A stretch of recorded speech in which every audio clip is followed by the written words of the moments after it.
নমস্কার সকলকে উৎপল এডুয়ার্ড চ্যানেলে স্বাগত। আমি উৎপল তোমাদের সাথে। আজকের ভিডিওতে আমি class 7 lesson 4 the beauty and the beast এই গল্পটির প্রথম ইউনিটের প্রতিটি লাইনের বাংলা অনুবাদ ও বিশ্লেষণ করব। তার সাথে সাথে প্রথম ইউনিটের শেষে যে অ্যাক্টিভিটিগুলো আছে তার উত্তর নিয়ে ডিটেলস আলোচনা করবো। তাই তোমরা ভিডিওটা স্কিপ না করে অবশ্যই প্রথম থেকে শেষ পর্যন্ত দেখবে। আর যারা আজ আমার চ্যানেলটা প্রথম দেখছো বা চ্যানেলটা এখনো সাবস্ক্রাইব করোনি তারা অবশ্যই চ্যানেলটা সাবস্ক্রাইব করে পাশে থাকা বেল বাটনটা প্রেস করবে, যাতে পরের ভিডিওগুলো আপলোড করার সাথে সাথে তোমাদের কাছে নোটিফিকেশন পৌঁছে যায়। আর আমি অলরেডি ক্লাস 7 প্রথম 3টি লেসনের প্রতিটি লাইনের বাংলা অনুবাদ এবং বিশ্লেষণ, তার সাথে সাথে যে অ্যাক্টিভিটিগুলো আছে তার উত্তর নিয়ে অলরেডি ভিডিও আপলোড করেছি। সেই ভিডিওর লিঙ্ক আমি ডেসক্রিপশন বক্সে দিয়ে দিয়েছি, তোমরা অবশ্যই তোমাদের সময় মতো দেখে নিও। চলো শুরু করা যাক। আজকের বিষয় class 7 lesson 4 the beauty and the beast. দেখো, the beauty and the beast এই গল্পটির কোনো লেখক নেই, কিন্তু খুবই সুন্দর একটা গল্প। তাই আমরা লেখক পরিচিতি সম্পর্কে কিছু জানতে পারবো না, তবুও লেট স্টার্টটা একটু পড়ে নিয়ে আমরা দেখো কি বলা আছে। The beauty and the beast is a traditional fairy tale of France. যে বিউটি অ্যান্ড দ্য বিস্ট এটা হচ্ছে একটা চিরাচরিত রূপকথার গল্প ফ্রান্সের। আমাদের দেশে যেমন রূপকথার গল্প আছে, the beauty and the beast হচ্ছে ফ্রান্সের একটা রূপকথার গল্প। And is not authored by anyone specific, আর নির্দিষ্ট কোনো লেখক নেই। It was retold by several famous writers. এই গল্পটা বারবার বলা হয়েছে বিখ্যাত নানান লেখকদের দ্বারা, যে নানান বিখ্যাত লেখক এই গল্পটা বারবার বলে গিয়েছেন। Animation films have also been made on the story. এই গল্পটাকে নিয়ে অ্যানিমেশন ফিল্মও তৈরি করা হয়েছে। তাহলে এটা হচ্ছে ইন্ট্রোডাকশনটা আমরা জেনে নিলাম যে নির্দিষ্ট কোনো লেখক নেই, এটা হচ্ছে একটা ফ্রান্সের চিরাচরিত রূপকথার গল্প। এরপরে আমরা মূল গল্পে প্রবেশ করব। দেখো, ওয়ান্স আপন এ টাইম, এক সময়, এ ওয়েলদি মার্চেন্ট, একজন ধনী বণিক, lived in a big mansion, বাস করতে একটা বড় প্রাসাদে, অট্টালিকায়, উইথ হিজ 3 ডটার্স, তার 3 মেয়েকে নিয়ে। All of them were very beautiful, তারা প্রত্যেকেই ছিল খুবই সুন্দরী। The youngest girl was Belle, সব থেকে ছোট মেয়ের নাম ছিল Belle. She was known for her loveliness, সে বিখ্যাত ছিল, পরিচিত ছিল তার সৌন্দর্যের জন্য। And for being pure at heart, এবং নির্মল হৃদয়ের জন্য, বিশুদ্ধ হৃদয়ের জন্য। হার সিস্টার্স, তার বোনেরা, এখানে দিদিরা, ইন কন্ট্রাস্ট, বিপরীত দিকে, ওয়ার উইকেড অ্যান্ড সেলফিশ, ছিল দুষ্টু এবং স্বার্থপর। বাট দেয়ার ফরচুন, কিন্তু তাদের ভাগ্য, ফরচুন মানে ভাগ্য, লাক, সুন চেঞ্জড, শীঘ্রই পরিবর্তন ঘটেছিল। দ্য মার্চেন্ট, বণিকটা, লস্ট, হারিয়েছিল, অল হিজ ওয়েলথ, তার সমস্ত সম্পদ, in a tempest on sea, সমুদ্রের এক ঝড়ে। টেম্পেস্ট মানে সামুদ্রিক ঝড়, যে এক সামুদ্রিক ঝড়ে তার সমস্ত সম্পদকে সে হারিয়েছিল।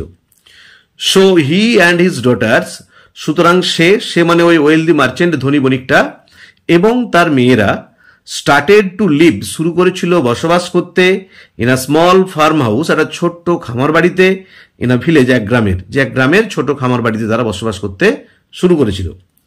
দে হ্যাড টু ওয়ার্ক হার্ড, তাদেরকে কঠিন পরিশ্রম করতে হতো, ফর দেয়ার লিভিং, তাদের বেঁচে থাকার জন্য। সাম ইয়ার্স লেটার, বেশ কয়েক বছর পর, দ্য মার্চেন্ট হার্ড দ্যাট, বণিকটা শুনেছিল যে, one of his trading ships, তার ব্যবসায়ী জাহাজগুলোর মধ্যে একটা, হ্যাড রিটার্ন টু পোর্ট, ফিরে এসেছে বন্দরে। যে অনেকগুলো জাহাজ নিয়ে তখনকার দিনে বণিকরা, আমরা জানতাম, বাইরের দেশে যেত ব্যবসা করতে, বহু বছর পর বা বহু দিন পর তারা ফিরে আসতো। সেরকম বেশ কয়েক বছর পর ওই বণিকটাও শুনেছিল তার একটা জাহাজ ফিরে এসেছে বন্দরেতে। সামাও, যেভাবেই হোক, ইট হ্যাড এসকেপড, এটা রেহাই পেয়েছিল, রক্ষা পেয়েছিল, দ্য ভায়োলেন্ট স্টর্ম, ওই ভয়ঙ্কর ঝড়ের হাত থেকে। হেন্স, সেহেতু, the merchant decided to return to the city, বণিকটা স্থির করেছিল শহরে ফিরে যাবে। টু ডিসকভার, আবিষ্কার করতে, দেখতে, whether it still contained anything of value, এর মধ্যে তখনও মূল্যবান কিছু রয়েছে কিনা, যে জাহাজের মধ্যে মূল্যবান কিছু জিনিস রয়েছে কিনা দেখার জন্য সে স্থির করেছিল সে শহরে ফিরে যাবে। বিফোর লিভিং, যাবার আগে, হি আস্কড হিজ ডটার্স, সে তার মেয়েদের জিজ্ঞাসা করেছিল, do you want me to bring any gift upon my return, তোমরা কি চাও আমি ফিরে আসার পথে তোমাদের জন্য কোনো উপহার নিয়ে আসি? বোথ হিজ এল্ডার ডটার্স, তার 2 বড় মেয়ে, আস্কড ফর জুয়েলস, চেয়েছিল গহনা, অ্যান্ড ফাইন ড্রেসেস, এবং সুন্দর সুন্দর পোশাক। বাট বেল সেড, কিন্তু বেল বলেছিল, ফাদার পিতা বা বাবা, প্রমিস মি আমাকে প্রতিশ্রুতি করো, ইউ উইল ব্রিং মি তুমি আনবে আমার জন্য এ রেয়ার রোজ একটা দুষ্প্রাপ্য গোলাপ, দ্যাট ডাজ নট গ্রো যেটা জন্মায় না, in this part of the country দেশের এই অংশে, যে গোলাপটা দেশের এই অংশে ফোটে না সেরকম একটা দুষ্প্রাপ্য গোলাপ আমার জন্য নিয়ে আসবে। Having agreed to her request, তার অনুরোধে একমত হয়ে রাজি হয়ে, the merchant set off for the city, বণিকটা রওনা দিয়েছিল শহরের উদ্দেশ্যে। When he reach the city, যখন সে পৌঁছেছিল শহরেতে, he found to his dismay, সে দেখেছিল হতাশার সাথে, ডিসমে মানে হতাশা, দ্যাট যে হিজ শিপস কার্গো, তার জাহাজের মালপত্রগুলো হ্যাড বিন সিজড, জোর করে কেড়ে নেওয়া হয়েছে, অধিগ্রহণ করা হয়েছে, টু পে হিজ ডেবস, তার সমস্ত বকেয়া মেটানোর জন্য, যে তার যা ধার বকেয়া ছিল সেগুলো মেটানোর জন্য। So he was left with no money, সুতরাং তার কাছে কোনো টাকা ছিল না, টু বাই এনি প্রেজেন্ট, কোনো উপহার কিনতে, ফর হিজ ডটার্স, তার মেয়েদের জন্য, যে তার দুই বড় মেয়ে বলেছিল গহনা এবং পোশাক কিনে আনতে, যেহেতু তার জাহাজের সমস্ত মালপত্র জোর করে কেড়ে নিয়েছিল, তাই তার কাছে কোনো টাকা বেঁচে ছিল না তাদের জন্য উপহার কিনে আনার। হোয়াইল রিটার্নিং, যখন ফিরে আসছিল বা ফিরে আসার পথে, he lost his way in a forest, সে হারিয়েছিল পথ জঙ্গলের মধ্যে, যে এক জঙ্গলের মধ্যে সে পথ হারিয়েছিল। সিকিং শেল্টার, আশ্রয় খুঁজতে খুঁজতে, হি কেম অ্যাক্রস, সে দেখতে পেয়েছিল, এ ড্যাজলিং প্যালেস, একটা ঝলমলে প্রাসাদ, অট্টালিকা, যারা ঝলমলে অট্টালিকা দেখতে পেল, অ্যান্ড এন্টার ইট, এবং তার ভেতরে প্রবেশ করেছিল। ইনসাইড, ভেতরে, হি ফাউন্ড টেবিলস, সে দেখেছিল টেবিলগুলো, laden with food and drink, বোঝাই করা আছে খাদ্য এবং পানীয়তে, which had apparently been left, যেটাকে আপাতভাবে মনে হচ্ছিল রাখা রয়েছে, ফর হিম, তার জন্যই, by the palace's unseen owner, ওই প্রাসাদের অদৃশ্য মালিকের দ্বারা। জানো, মনে হচ্ছে প্রাসাদের অদৃশ্য মালিক তার জন্যই ওই খাবার পানীয় সব বোঝাই করে রেখে গেছে ওই টেবিলের উপর। দ্য মার্চেন্ট, বণিকটা, অ্যাকসেপ্টেড দিস গিফট, গ্রহণ করেছিল সেই উপহার, ate to his heart's content, খেয়েছিল হৃদয় তৃপ্ত করে, মানে প্রাণ ভরে সে খাবার গ্রহণ করেছিল, and spend the night at the palace, এবং রাজপ্রাসাদেই সে রাত্রিটা কাটিয়েছিল। দ্য নেক্সট মর্নিং, পরদিন সকালে, as the merchant was about to leave, যখন বণিকটা চলে আসতে যাবে, মানে প্রাসাদ ছেড়ে আসতে যাবে, হি স এ রোজ গার্ডেন, সে দেখেছিল একটা গোলাপ ফুলের বাগান, অ্যান্ড রিকল দ্যাট, এবং তার মনে পড়েছিল যে, Belle had desired a rose, Belle একটা গোলাপ ফুল চেয়েছিল, যে বেলের ইচ্ছা ছিল, আকাঙ্ক্ষা ছিল কি, একটা গোলাপ ফুল, রেয়ার রোজ তার জন্য নিয়ে যেতে। আপন পিকিং দ্য লাভলিয়েস্ট রোজ, সব থেকে সুন্দর গোলাপটা তোলার সাথে সাথেই, the merchant suddenly came face to face, বণিকটা হঠাৎ করে মুখোমুখি হলো, উইথ দ্য হিডিয়াস বেস্ট, একটা কুৎসিত বিভৎস এক পশুর সাথে। তাহলে যেমনি সে সুন্দর গোলাপটাকে তুললো, তেমনি সে মুখোমুখি হলো একটা কুৎসিত বিভৎস পশুর। হি টোল্ড দ্য মার্চেন্ট, সে বণিকটাকে বলেছিল, এখানে সে বলতে কি ওই পশুটা, বণিকটাকে বলেছিল, লাস্ট নাইট, গত রাতে, ইউ ওয়ার হাংরি, তুমি ছিলে ক্ষুধার্ত, অ্যান্ড শেল্টারলেস, এবং আশ্রয়হীন। আই গেভ ইউ ফুড, আমি তোমায় খাবার দিয়েছিলাম, শেল্টার, আশ্রয় দিয়েছিলাম, অ্যান্ড কমফোর্ট, আরামও দিয়েছিলাম, and now you are taking away my most precious position, আর এখন তুমি কিনা নিয়ে চলে যাচ্ছ আমার সব থেকে মূল্যবান সম্পদটাকে, আফটার অ্যাকসেপ্টিং মাই হসপিটালিটি, আমার আতিথেয়তা গ্রহণ করার পর, যে আমার আতিথেয়তা গ্রহণ করার পর তুমি আমার সব থেকে মূল্যবান সম্পদটাকে নিয়ে চলে যাচ্ছ। You must die for your conduct, তুমি অবশ্যই মরবে তোমার এই আচরণের জন্য, কন্ডাক্ট মানে আচরণ। The merchant beg to be set free, বণিকটা অনুরোধ করলো তাকে ছেড়ে দেওয়ার জন্য, মুক্ত করার জন্য। হি আর্গুড দ্যাট, সে যুক্তি দিল যে, he had only picked the rose, সে কেবলমাত্র গোলাপটাকে তুলেছিল অ্যাজ এ গিফট, একটা উপহার হিসাবে, for his youngest daughter Belle, তার ছোট মেয়ে বেলের জন্য। অ্যাট লাস্ট, অবশেষে, দ্য বেস্ট এগ্রিড, পশুটা রাজি হয়েছিল। ফাইন, ঠিক আছে, you can take the rose for Belle, তুমি বেলের জন্য গোলাপটা নিয়ে যেতে পারো, but you will have to return to the castle, কিন্তু তোমাকে ফিরে আসতে হবে এই দুর্গে, or else your daughter shall come to stay with me in this castle, অথবা তোমার মেয়ে অবশ্যই আসবে আমার সঙ্গে এই দুর্গে বসবাস করতে, যে হয় তুমি, না হলে তোমার মেয়ে অবশ্যই আসবে আমার সঙ্গে দুর্গে বসবাস করতে, যদি এই কন্ডিশনটা মেনে নাও তবেই তোমাকে ছাড়বো। দ্য মার্চেন্ট ওয়াজ আপসেট, বণিকটা মানসিকভাবে ভেঙে পড়লেন, বাট অ্যাকসেপ্টেড দিস কন্ডিশন, কিন্তু গ্রহণ করেছিলেন সেই শর্তটা যে হ্যাঁ হয় সে, না হলে তার মেয়ে বেল অবশ্যই দুর্গে বসবাস করতে আসবে, এই শর্তটাকে সে গ্রহণ করেছিল। The beast sent him on his way, পশুরা তার সঙ্গে পাঠিয়েছিল উইথ জুয়েলস, গহনা অ্যান্ড ফাইন ক্লোথস, সুন্দর সুন্দর পোশাক, ফর হিজ ডটার্স, তার মেয়েদের জন্য, অ্যান্ড স্ট্রেস দ্যাট, এবং জোর দিয়ে বলে দিল যে Belle must come to the castle of her own accord, Belle অবশ্যই আসবে এই দুর্গে তার নিজের ইচ্ছায়, অ্যাকর্ড মানে উইল, ইচ্ছা, যে যেন বেল অবশ্যই এই দুর্গে বসবাস করার জন্য আসে। দ্য মার্চেন্ট, বণিকটা আপন অ্যারাইভিং হোম, বাড়ি পৌঁছে, tried to hide the secret from Belle, চেষ্টা করেছিল লুকাতে এই সব গোপন কথাগুলো বেলের থেকে, but she pried it from him, কিন্তু সে কৌশলে জানতে পেরে গিয়েছিল তার কাছ থেকে, মানে বেল সবকিছু তার বাবার কাছ থেকে জানতে পেরে গিয়েছিল। And willingly went to the beast castle, এবং নিজের ইচ্ছায় সে চলে গিয়েছিল পশুটার প্রাসাদে।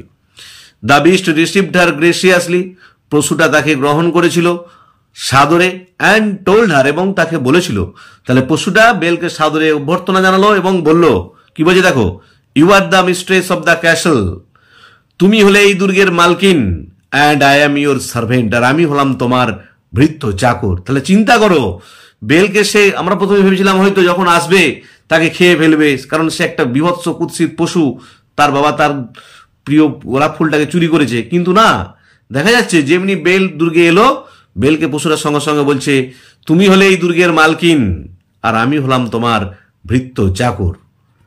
তাহলে দেখো আমরা এখন ক্লাস 7 এর lesson 4 the beauty and the beast গল্পটির ইউনিট 1 প্রতিটি লাইনের বাংলা অনুবাদ ও বিশ্লেষণ করলাম। এরপর ইউনিট 1 এর শেষে যে 4টা অ্যাক্টিভিটি আছে তার উত্তর নিয়ে ডিটেলসে আলোচনা করব। দেখো অ্যাক্টিভিটি 1 এ কি বলা আছে, চুজ দ্য কারেক্ট অপশন, সঠিক অপশনটা বেছে নাও। What is the text type, যে টেক্সটটা এই পাঠ্যাংশটা কি ধরনের, দেখো is it an imaginary story, এটা একটা কাল্পনিক কাহিনী, এ ট্রু স্টোরি, এটা সত্যিকারের কাহিনী, the life story of a famous person, একজন বিখ্যাত ব্যক্তির জীবনী। উত্তর হচ্ছে অ্যান ইমাজিনারি স্টোরি। আমি তোমাদের সুবিধার জন্য উত্তরেতে দাগ দিয়ে দিয়েছি। এরপর অ্যাক্টিভিটি 2 দেখো, অ্যাক্টিভিটি 2 এ কি বলা আছে, আন্ডারলাইন দ্য কারেক্ট অ্যান্সার, সঠিক উত্তরের নিচে দাগ দাও। দেখো আমি দাগও দিয়ে দিয়েছি, প্লাসে আবার টিক চিহ্ন দিয়ে দিয়েছি যাতে তোমাদের বুঝতে সুবিধা হয়। এটা দেখো, Belle is the name of the, Belle হয় নাম, ইয়ংগেস্ট ডটার ছোট মেয়ের, মিডিল ডটার মাঝের মেয়ের, এল্ডেস্ট ডটার বড় মেয়ের। উত্তর হবে ইয়ংগেস্ট ডটার। দেখো আমি তলাতেও দাগ দিয়েছি আর তোমাদের বুঝতে সুবিধার জন্য আবার টিক চিহ্ন দিয়ে দিয়েছি। বিয়েটা দেখো, Belle asked her father to bring, Belle তার বাবাকে আনতে বলেছিল জুয়েলস গহনা, ড্রেসেস পোশাক, এ রোজ একটা গোলাপ। উত্তর হবে এ রোজ একটা গোলাপ। সিয়েটা দেখো, সিয়ে কি বলা আছে, the owner of the castle was, এই দুর্গের মালকিন ছিল এ রিচ মার্চেন্ট, একজন ধনী বণিক, বিস্ট পশু, কিং রাজা। উত্তর হচ্ছে বিস্ট পশু। এরপর অ্যাক্টিভিটি 3 কি বলা আছে দেখো, identify which of the following statements are true and which are false, চিহ্নিত করো নিচের কোন বাক্যগুলো সত্য আর কোনগুলো মিথ্যা। Give a supporting statement for each of your answers, তোমার প্রত্যেক উত্তরের সপক্ষে একটা করে সাপোর্টিং স্টেটমেন্ট দাও। দেখো এখানে তো আমি তোমাদের সুবিধার জন্য উত্তরগুলো লিখে দিয়েছি এবং সাথে সাথে সাপোর্টিং স্টেটমেন্টগুলো লিখে দিয়েছি, কিন্তু ছোট ছোট করে লিখতে হয়েছে, তাই একটু তোমরা কষ্ট করে পড়ে নিও। এটা দেখো, দ্য মার্চেন্ট হ্যাড 3 ডটার্স, বণিকের ছিল 3টি কন্যা, এটা ট্রু হবে। সাপোর্টিং স্টেটমেন্ট হবে দেখো, ওয়ান্স আপন এ টাইম, এক সময়, a wealthy merchant lived in a big mansion, একজন ধনী বণিক বাস করতে এক বড় অট্টালিকায়, উইথ হিজ 3 ডটার্স, তার 3 মেয়েকে নিয়ে। তাহলে আবার বলছি সাপোর্টিং স্টেটমেন্টটা ছোট ছোট করে লিখেছি তাই ভালো করে বলে দিচ্ছি। Once upon a time a wealthy merchant lived in a big mansion with his 3 daughters. বিয়েটা দেখো, the merchant lost his way on his return journey, বণিকটা তার পথ হারিয়েছিল ফিরে আসার পথে। দেখো এটাও ঠিক, ট্রু হবে। দেখো সাপোর্টিং স্টেটমেন্ট হবে, হোয়াইল রিটার্নিং, যখন ফিরে আসছিল, he lost his way in a forest, হিয়ের জায়গায় তোমরা দ্য মার্চেন্টও লিখতে পারো, যে the merchant lost his way in a forest, যে বণিকটা পথ হারিয়েছিল জঙ্গলের মধ্যে। আবার বলে দিচ্ছি, while returning he lost his way in a forest.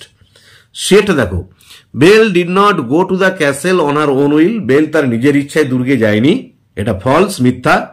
Supporting statement হবে, দেখো প্রথমটা একটু ডট ডট দিয়ে দিয়েছি, তোমরা সেভাবেই লিখবে। She willingly went to the beast castle, সে নিজ ইচ্ছায় গিয়েছিল পশুর দুর্গে। আবার বলছি, she willingly went to the beast castle. ডিটা দেখো, Belle became the mistress of the castle, Belle হয়েছিল এই দুর্গের মালকিন, এটা ট্রু, সত্য। সাপোর্টিং স্টেটমেন্ট হবে দেখো, you are the mistress of the castle, তুমি হচ্ছে এই দুর্গের মালকিন, and I am your servant, আমি হলাম তোমার চাকর। আবার বলছি দেখো সাপোর্টিং স্টেটমেন্টটা, you are the mistress of the castle and I am your servant. দেখো অ্যাক্টিভিটি 4 এ কি বলা আছে, অ্যান্সার দ্য ফলোইং কোশ্চেন্স, নিচের প্রশ্নগুলোর উত্তর দাও। এটা দেখো কি বলা আছে, how did the fortune of the merchant change, কিভাবে বণিকটার ভাগ্য পরিবর্তন হয়েছিল। তোমাদের যাতে বুঝতে সুবিধা হয় সেই জন্য আমি উত্তরগুলো ভালো করে লিখে দিয়েছি, একটু দেখে নাও। The fortune of the merchant changed, বণিকটার ভাগ্য পরিবর্তন হয়েছিল, as he lost all his wealth in a tempest on sea, যেহেতু সে হারিয়েছিল তার সমস্ত সম্পদটা এক সামুদ্রিক ঝড়ে। আবার বলছি, the fortune of the merchant changed as he lost all his wealth in a tempest on sea. বিয়েটা দেখো, হোয়াট ওয়ার দ্য গিফটস, কি ছিল উপহারগুলো, that the 3 daughters asked for, যেটা ওই 3 মেয়ে চেয়েছিল, যে বণিকের 3 মেয়ে কি কি উপহার চেয়েছিল। দেখো, both of the elder daughters, তার 2 বড় মেয়ে, asked for jewels and fine dresses, চেয়েছিল গহনা সুন্দর সুন্দর পোশাক। But Belle asked for a rare rose, কিন্তু বেল চেয়েছিল একটা দুষ্প্রাপ্য গোলাপ, that did not grow in that part of the country, যে গোলাপটা দেশের ওই অংশে জন্মায় না। আবার বলছি, both of the elder daughters asked for jewels and fine dresses, but Belle asked for a rare rose that did not grow in that part of the country. সেটা দেখো, why did the merchant go to the castle, কেন বণিকটা দুর্গে গিয়েছিল। দেখো উত্তর দেখো, the merchant was seeking shelter in a forest, বণিকটা আশ্রয় খুঁজছিল এক জঙ্গলেতে। Suddenly he saw the castle, হঠাৎ করে সে দেখেছিল দুর্গটা, and went to spend the night there, এবং গিয়েছিল সেখানে তার রাত্রিটা কাটাতে। আবার বলছি, the merchant was seeking shelter in a forest, suddenly he saw the castle and went to spend the night there. ডিএটা দেখো, what did the beast demand from the merchant, পশুটা কি দাবি করেছিল মার্চেন্টের থেকে, বণিকের থেকে।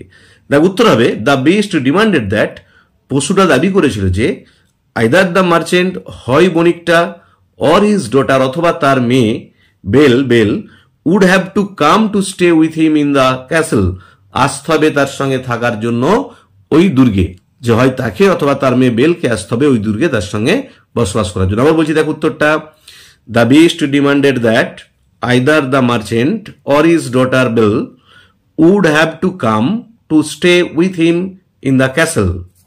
ইয়েরটা কি বলছে দেখো, why did Belle go to the castle of the beast, কেন বেল গিয়েছিল পশুটার প্রাসাদে। দেখো উত্তর, Belle went to the castle of the beast, Belle গিয়েছিল পশুটার প্রাসাদে, because she pried from her father, সে জানতে পেরে গিয়েছিল তার বাবার কাছ থেকে, the condition of the beast, পশুটার শর্তটা। So to save her father, সুতরাং তার বাবাকে রক্ষা করতে, শি উইলিংলি ওয়েন্ট দেয়ার, সে নিজে ইচ্ছায় সেখানে গিয়েছিল, কারণ সে জানতো যদি তার বাবা না যায় তাহলে পশুটা হয়তো কোনো রকম বিপদে ফেলতে পারে তার বাবাকে, তাই তার বাবাকে রক্ষা করার জন্য সে সেখানে গিয়েছিল। আবার বলছি, Belle went to the castle of the beast because she pried from her father the condition of the beast, so to save her father she willingly went there. তাহলে আজকের ভিডিওতে আমরা ক্লাস 7 এর lesson 4 the beauty and the beast এই গল্পটির প্রথম ইউনিটের প্রতিটি লাইনের বাংলা অনুবাদ করলাম। তার সাথে সাথে প্রথম ইউনিটের শেষে যে 4টি অ্যাক্টিভিটি আছে, অর্থাৎ অ্যাক্টিভিটি 1, 2, 3 and 4, এই 4টি অ্যাক্টিভিটির প্রতিটি প্রশ্নের উত্তর নিয়ে ডিটেলস আলোচনা করলাম। ভিডিওটি যদি ভালো লেগে থাকে অবশ্যই লাইক, শেয়ার ও কমেন্ট করে জানাবে। আর যারা আজ আমার চ্যানেলটা প্রথম দেখছো বা চ্যানেলটা এখনো সাবস্ক্রাইব করোনি, তারা অবশ্যই চ্যানেলটা সাবস্ক্রাইব করে পাশে থাকা বেল বাটনটা প্রেস করবে, যাতে পরের ভিডিওগুলো আপলোড করার সাথে সাথে তোমাদের কাছে নোটিফিকেশন পৌঁছে যায়। আর যারা অলরেডি সাবস্ক্রাইব করে নিয়েছো তাদের অসংখ্য ধন্যবাদ। আর ডেসক্রিপশন বক্সে আমি আগের 3টে লেসনের ভিডিওর লিঙ্ক দিয়ে দিয়েছি, তোমরা অবশ্যই তোমাদের সময় মতো দেখে নিও। ভালো থেকো, ধন্যবাদ, দেখা হবে পরের ভিডিওতে।